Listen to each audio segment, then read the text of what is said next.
Are the Cleveland Browns already on the clock? According to a lot of things coming out of Tennessee, that might be the case already.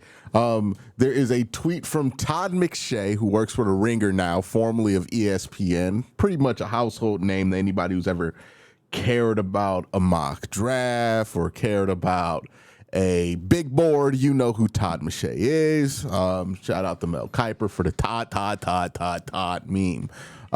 But Todd put out, so the Titans have respectfully canceled private workouts with Shedeur Sanders and Travis Hunter, making it all but official. They'll take Cam Ward, number one. And now I'm starting to hear more and more about Hunter to Cleveland at 2, which would mean Abdul versus Shedeur for the Giants at number 3. Now, there's a lot to unpack in that tweet. But the Titans, basically, we've been hearing this for a while, right? When they went to Cam Ward's pro day, they had everybody there, including their in-house documentary team. If you don't know what that could be for, it's probably something very similar to when the Browns were doing, they do it Unleashed now, but it was Building the Browns for the longest time, right?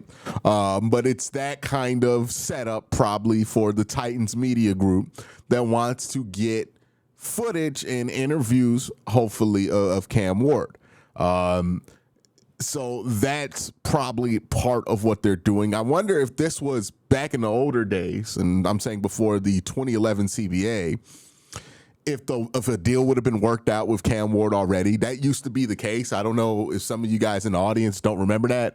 But yeah, the first round draft, the first pick of the draft used to be pretty much locked up, signed to a deal before the draft even started, which is much in contrast to today, where you might get to training camp before a rookie signs their rookie deal, because now it's all slotted through the CBA versus something that can be openly negotiated with your agent. So that structure change means that we don't find out who the first overall pick is going to be till technically the day of, but it seems all but certain that Cam Ward likely to be the number 1 overall pick in this year's draft.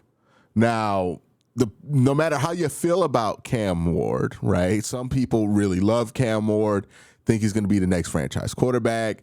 There are plenty of people who be willing to tell you why they think that's the case with Cam. I am not one of those people. I see this as only good news for the Cleveland Browns. Cam is the quarterback in the first round. Me personally, and we'll see if I'm right on this or if I'm wrong on this, right? Cam Ward is talented. He could have a good NFL career. But, I thought that was the quarterback prospect to avoid, to be honest, if you're the Cleveland Browns, especially in the top 5 of the draft. So him not being a part of the equation, and if you get to number 2 and your choice is between Abdul Carter and Travis Hunter, then that is a win for the organization in my mind. The reason it's a win for the organization in my mind is I feel the most confident that you're going to get a plus level player at the very least in those 2 prospects, right? Travis Hunter is going to be an impact player some way, somehow in the NFL, right? Whether it be as a defensive back, a wide receiver, or some kind of hybrid of both. He will be an impact player for you. Abdul Carter will likely be a very good player for you at the very least. Now, it's not guaranteed. He might have injuries. He might run into legal issues, all of the stuff. But if it's just about what's on tape with Abdul, if it's just about what's on tape with Travis Hunter, then those 2 choices are excellent selections. Now, because I know Browns fans, I've been doing this job a little bit long enough to understand Browns fans a little bit, and I grew up as a Browns fan. I understand what's going to happen now because it's been made clear that Travis is who people are preferring, or at least who it seems like the Browns prefer. If you ask me who I think the Browns prefer, I would tell you it's likely Travis Hunter. If you ask me who I would prefer, it's also Abdul Carter, right? I think both are tremendous. I'm not going to be upset at taking Travis Hunter at all. But Abdul made a little bit more sense, a tiny bit more sense to me. Either way, I think it's going to be a tremendous positive for the Cleveland Browns to add a player of those two's caliber. And what we're hearing on the front of the number 2 overall pick, and we've been hearing this for a while. I know a lot of Browns fans don't want to believe me when I say this, and I've spent a lot of time arguing with Browns fans about why I felt like this was the likely course of action for the Cleveland Browns, because it just made sense.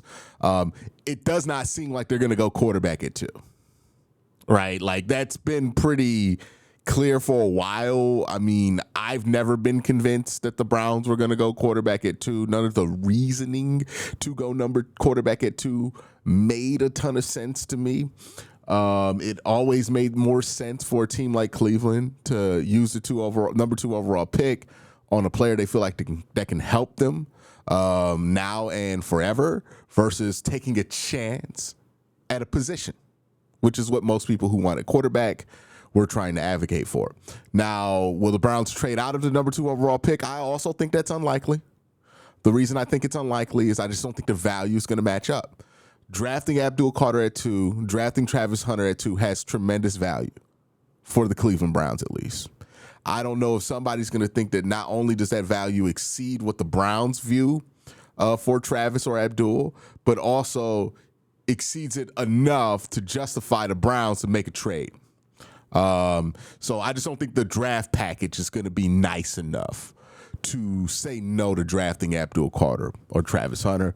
And if you listen to Andrew Berry, and I've talked about this with Travis, and I think this is the case with Travis, if your front office believes that Travis can be a all-pro caliber player on one side of the ball and a really good player on the other side of the ball, and you're willing to play him on both sides, then he is the no-brainer pick at the top of this draft. Because no matter how good Abdul Carter is at edge, he will always be limited by the fact that he only plays edge, right? It's the same thing with Myles Garrett. We hear people joke all the time with Myles Garrett, oh man, I wish Myles could play quarterback, right? Because Myles can only fulfill one hole on this team, which is edge rusher, or at least one of the edge rusher positions. He can't play left tackle for you, right? But if you can get even a little bit on the other side of the ball from Travis Hunter, and then he gives you a lot on one side, I mean, that's tremendous value. If he can give you a third down, if he could be a third down piece on both sides of the ball, I think that gives you tremendous value. I think there's a way to do it. It seems like Andrew Berry has bought in to being able to do it. And if that's the case, then there's going to be no other non-quarterback that's going to sway you from that choice, because no non-quarterback can compete with the impact potentially that Travis Hunter can bring you with the number 2 overall pick. So seeing how much Andrew Berry loves Travis Hunter, and it seems obvious he loves Travis Hunter, there's really no incentive for him to gush about Travis Hunter publicly. Like, you could say he's trying to raise the stock of the number 2 overall pick so somebody trades up for it. But it doesn't matter how much public-facing gushing you do for a player. If you're secretly behind the scenes trying to ship the pick, GMs are going to be able to put 2 and 2 together and realize that you're just bullshit, right? So that strategy makes absolutely no sense. It's not a real strategy I think teams actually do. I think he's gushing about about Travis because he likes Travis Hunter. I think he sees Travis and says, hey, I would draft this guy at the top of this draft if he just played corner. I would draft this guy at the top of the draft if he just played wide receiver. And he does both. And the Browns could use another corner. The Browns could use another wide receiver. There are 2 gaping holes on this team right now that need to be filled before the season starts outside the quarterback position. There is wide receiver. The Browns need to bring in another wide receiver. And there is edge. This choice will likely go down between one of those positions. And if the Browns think they can get a wide receiver and also a rotational corner in Travis Hunter, then that makes more sense for them than edge. That's why I think the Browns are going to lean towards Travis Hunter outside of everything else that we've heard. So seems like the Browns are on the clock. If I had to guess today who the pick would be, I would guess the pick is going to be Travis Hunter. And if you ask me how I feel about that, I feel great about that pick, right? Abdul Carter is a tremendous prospect, but there is no shame in Travis Hunter as well. Both of these guys are really, really good. And I want, as long as I leave the draft with one of these two guys, I'm feeling good, right? If we do some goofy trade back nonsense and we leave this draft with like something else outside the top 10 that we haven't even been discussing this year, that's where I get frustrated with the decision making. But it seems like it's going to come down between Abdul, Travis Hunter. I don't think a trade back's in serious consideration. I don't think a quarterback's in serious consideration, at least at 2 for the Cleveland Browns. So that is where the number 2 overall picture is. Let's shift gears and look at this number 33 overall picture, because one thing has started to manifest itself, or at least materialize, is one, the Titans are going to go number 1 overall, Cam Ward. It seems like as the weeks go on, the Browns' interest in Travis Hunter is going up and up and up. And then another thing that's been popping up as we get closer and closer to this draft is the Browns' apparent interest in Jalen Milroe. And there's hashtag real smoke here. I don't know how far it goes. I don't know where Jalen Milroe ends up in the draft and where the Browns see it necessary to take Jalen Milroe. But there is a ton of smoke here to suggest that there is a fire brewing that says the Browns are very interested in Jalen Milroe. Jordan Schultz of Bleacher Report reported that Alabama quarterback Jalen Milroe had private workouts with the Saints and the Cleveland Browns that were described as very impressive. He also met with key members of the Jets offensive staff and the Pittsburgh Steelers prior to his pro day. Daniel Jeremiah has been tweeting out that the Browns are very interested in Jalen Milroe.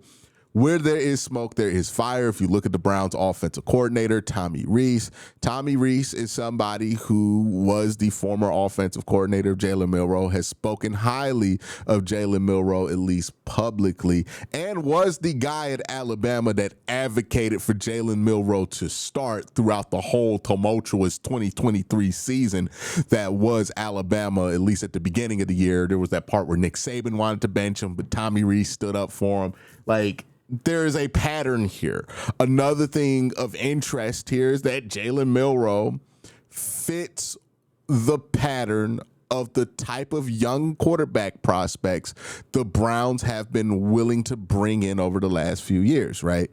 I point to guys like Dorian Thompson-Robinson, the rumors that you heard about Joe Milton, the rumors that you heard, well, not the rumors, bringing in Kellen Mond, right? The Browns have been looking to bring in athletes at the quarterback position. They brought in Tyler Huntley last year, Josh Dobbs. They clearly want a mobile element to this offense that they feel like can help this offense get to the next level. Again, there's a difference between what Kevin has worked with before in the past and what he wants to work with in the future. That makes sense. That's just a difference there, right? What he's worked with in the past, Case Keenum, Joe Flacco, right? Kirk Cousins. And I think he has a comfort zone with those kind of quarterbacks. But if you're asking Kevin what he wants to invest in the future at quarterback, I think his answer is going to start with a quarterback who can make things happen with their legs, because in a wide zone offense, that is an incredibly valuable trait for the Cleveland Browns to have. Also, think about how they used DTR last year in their stubborn dedication to putting DTR on the field. Why? Because DTR could run a lot of these RPO plays that they wanted to put in the playbook, I thought, for the future. Right? They wanted to run some of this stuff. I remember, I forget what game it was, but there was a game, DTR was playing quarterback. I think it might have been the Cincinnati game. And they ran like a whole drive of nothing but RPOs. And I thought to myself, Oh, they're definitely drafting Jalen Milroe next year. Because this is the kind of stuff you put in your offense if you value a quarterback who can really make stuff happen on design runs with their legs. And Jalen Milroe is the only quarterback in this draft who's going to do that on designed runs, right? Is that caliber of athlete. Now, if you want to know more about how I feel about Jalen Milroe, I did a film breakdown. Long story short, I like Jalen. I think Jalen is a worthwhile project to take in the second round, and I think he's going to be a top 40 pick in this draft just because of the athletic ability and the fact that his tape's not as bad as people think it is, and he's not as far behind as a passer as some people think. I want to also, and maybe I'm going to do a bigger video on this, but keep in mind, we tend to think of a quarterback's floor and only look at their passing ability as what their floor is going to be. But the truth is, what gives you a floor as a quarterback is your athletic ability. It's at every level of football, right? What makes it easier to play quarterback in high school? Okay, let's just get the best athlete to play quarterback. Maybe he could throw, maybe he can't. But if he's a good athlete back there, we'll be fine at the quarterback position. Same thing in college. If you look at the colleges if you look at the teams that are able to put out a consistent floor at quarterback, or the number one trait that coaches opt for to start because it gives them a floor, they usually go and default to putting the athlete out there. College football, right? Same thing in the NFL. The athletic guys, the guys who can run around, those are the guys who have the higher floors. We tend to think of what gives you a higher floor as, how much of NFL offenses have you ran? But those guys tend to have a longer transition time than the athletes do, just because the athletes always have that running ability to keep them alive, versus the guys who really rely on working and pulling the levers of an offense. It's going to take them a while to get to that point. I mean, Bryce Young is a great example of that, where it took him a really long time to get to that point. And now it seems like he's finally making that turn to being a productive quarterback in the NFL. But Jalen Milroe, Browns worked him out. They think he's impressive. You're hearing more and more positive stuff about Jalen Milroe. I really do wonder if the Browns feel it necessary to trade up in the first round for him just to get a fifth-year option. I would advocate that if you're going to draft a quarterback at 33, you might as well take him at 32, get the extra year. Why not, right? Like, why not delay a window if possible? Why not save yourself some money if you hit? You don't really cost yourself that much, right? If you're moving from 33 to 32, we're probably talking about shipping off an extra 7th-round pick from next year's draft in order to make that happen. It's going to be nothing that you have to give up there. So I wonder if this means the Browns will be willing to trade up into the first round. We've heard multiple reports that the Browns are willing to be aggressive.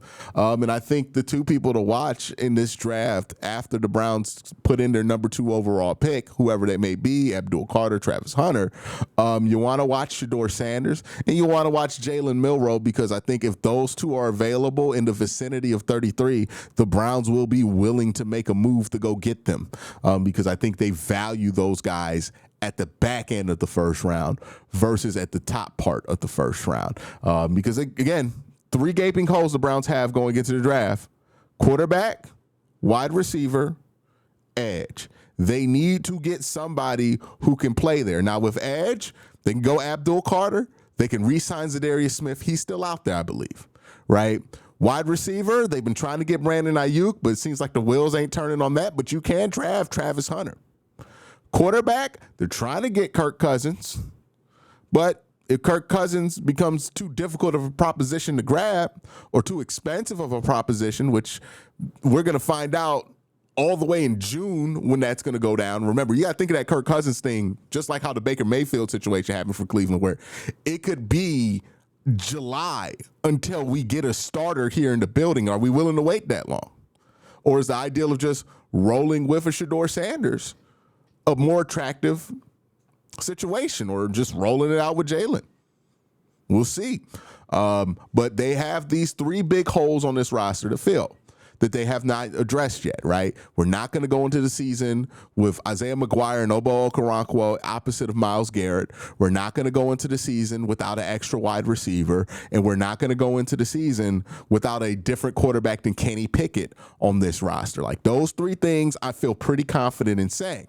So they're going to have to answer those questions somewhere early on in the draft. You can see how Abdul and Travis Hunter could be the answer to one of those questions. You can see how Jalen Milroe or Shedeur Sanders can be an answer to another one of those questions. We'll see what happens. Y'all let me know what you think in the comment section down below. But everybody have a great day. Have an even better night. Peace.